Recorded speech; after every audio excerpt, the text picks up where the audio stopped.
Madame la Présidente, Monsieur le Premier ministre, Mesdames et Messieurs les ministres, mes chers collègues. Nous sommes dans l'opposition et nous y resterons. Nous ne croyons pas en un en même temps qui entretient une confusion qui a pour seul effet de donner l'exclusivité de l'alternative à l'extrême droite. Nous sommes dans l'opposition, mais nous avons aussi signifié notre ouverture au compromis. La situation politique actuelle est inédite puisque aucune coalition ne dispose d'une majorité absolue. Vous êtes vous-même à la tête d'un socle commun dont on peine à voir le socle et qui n'a de commun que la volonté de siéger au Conseil des ministres. Nous avons tous entendu, il y a 2 jours, M. Wauquiez expliquer à cette tribune que son parti, alors qu'il participe au gouvernement, ne voterait les projets de loi qu'au cas par cas. Mais pour permettre au pays d'être gouverné au cours des 28 prochains mois, nous vous avons proposé dans un premier temps un pacte de non-censure qui reposait sur 3 conditions. Le non-usage du 49.3, un changement de cap, le respect du front républicain en vous refusant à faire dépendre votre survie de l'extrême droite, comme l'a fait votre prédécesseur. Vous n'y avez pas donné suite. Il n'est donc plus question de pacte de non-censure, comme cela peut exister dans d'autres pays avec des gouvernements minoritaires. Un vote de censure est donc possible à tout moment. Depuis 10 jours, nous sommes entrés en négociation avec vous et vos ministres. Nous avons fait ce choix, non pour négocier une place, obtenir un ministère ou un avantage quelconque. Nous l'avons pris pour vous arracher des concessions qui n'auraient pas vu le jour sans cette discussion. Nous n'avons pas la négociation honteuse. Et vous ne devriez pas davantage en avoir honte. Je vous ai écouté lors du discours de politique générale. Vous auriez dû, par simple respect du dialogue engagé, pu dire que vous aviez prévu nombre de coupes claires qui auraient directement porté atteinte au quotidien des Français les plus vulnérables. Et de reconnaître que nos échanges, notre dialogue, notre négociation a permis de faire bouger les lignes. Grâce à la négociation, il n'y aura pas de retour du gel des pensions de retraite en 2025, pas d'augmentation des taxes sur l'électricité, pas de déremboursement des consultations chez le médecin et pas d'aggravation du déremboursement des médicaments. 12 000 postes de personnel soignant hospitalier créés ou maintenus. Pas de passage d'1 à 3 jours de carence dans la fonction publique. Pas de suppression de 4 000 postes d'enseignants. 2 000 créations de postes d'accompagnants d'élèves en situation de handicap. Pas de baisse du budget des Outre-mer comme le proposait le budget Barnier. L'extension du prêt à taux zéro au neuf et à tout le territoire. Et les maires seront financièrement aidés, incités à construire plus de logements sociaux. Nous avons également obtenu le minimum de justice fiscale. La spéculation financière, les dividendes seront mieux taxés. Le crédit impôt recherche, la niche fiscale la plus coûteuse sera limitée. Et les patrimoines les plus insolents seront à nouveau taxés. Ce que nous demandons avec Gabriel Zucman depuis des années et que vous refusiez obstinément depuis la fin de l'ISF. Alors, pourquoi n'assumez-vous pas aussi, et je vous le dis dans un conseil presque amical, ces 21 milliards de recettes nouvelles? Comprenons-nous bien.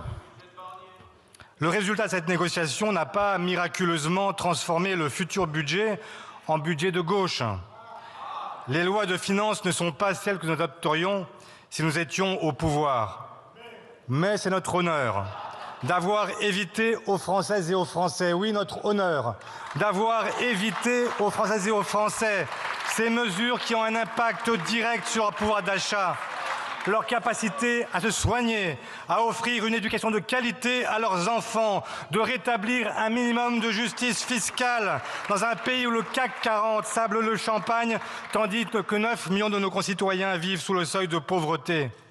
Je le dis à mes collègues, de droite comme de gauche, si souvent nous nous sommes interrogés sur notre utilité, sur ces heures, ces nuits passées sur ces bancs, sans conséquence sur la vie des Français. Notre vocation n'est pas toujours de nous limiter à prendre date en attendant toujours la prochaine élection. Elle est d'arracher jour après jour toutes les victoires possibles.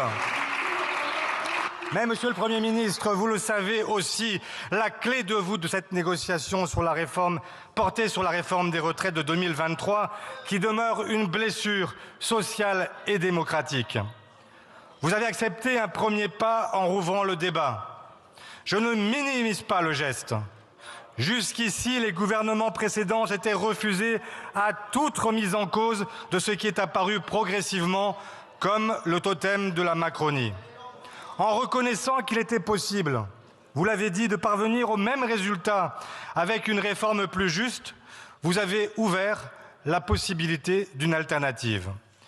Vous avez accepté à notre demande de ne pas différer le débat et vous réunirez donc dès demain les partenaires sociaux. Si vous êtes gênés, prenez la parole après moi, vous l'avez prise avant moi, faites-le. Mais si vous pensez que ce que je dis là n'a aucun intérêt pour les Français, qu'ils ne sont pas heureux de voir une gauche qui propose, une gauche qui avance, une gauche qui fait céder le gouvernement, alors dites-le. Vous avez accepté à notre demande de ne pas différer le débat et vous réunirez donc dès demain les partenaires sociaux. Très bien. Ils auront la maîtrise de leur ordre du jour et tout sera sur la table. Âge légal, cotisation, pénibilité, carrière hachée, égalité femmes-hommes, source de financement mobilisable. Le dialogue social, la démocratie sociale que nous avons tous ici pendant 7 ans demandé à ce qu'elle soit respectée, eh bien cette fois-ci il est possible qu'elle revienne. Les Français, Monsieur le Premier ministre, se sont exprimés dans la rue, dans les sondages, dans les élections, et ils ont été clairs.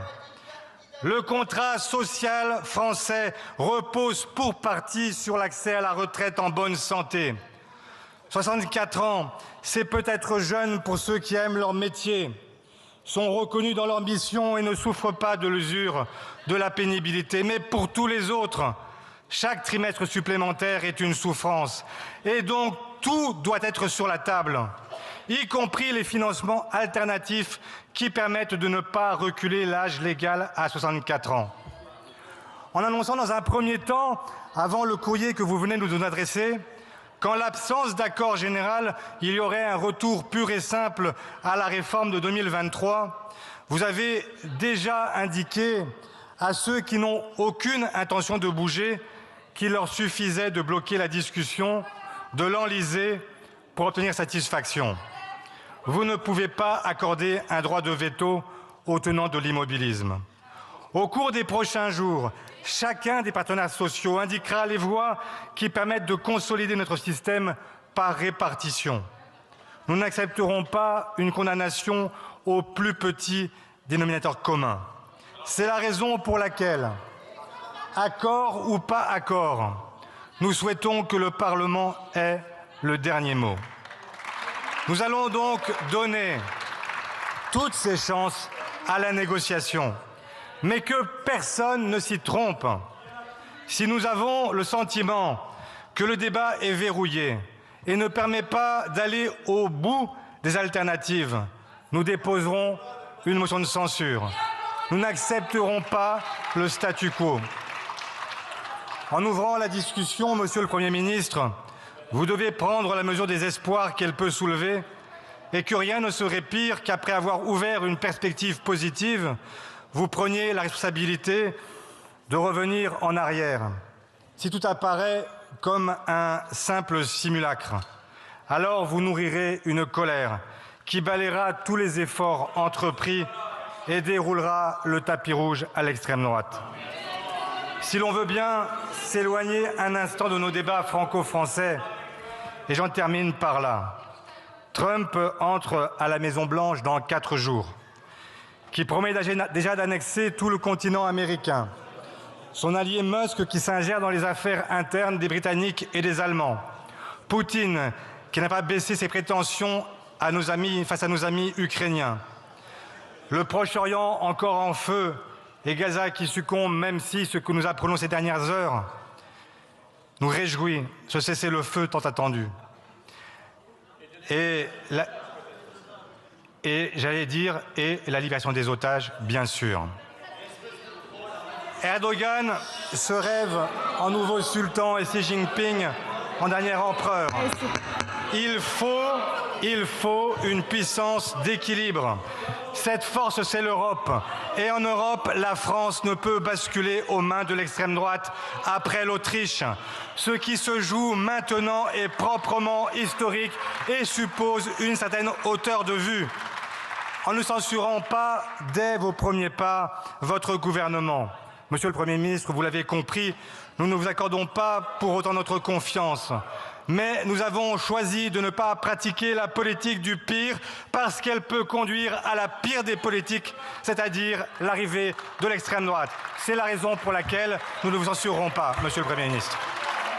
Merci beaucoup, Monsieur le député.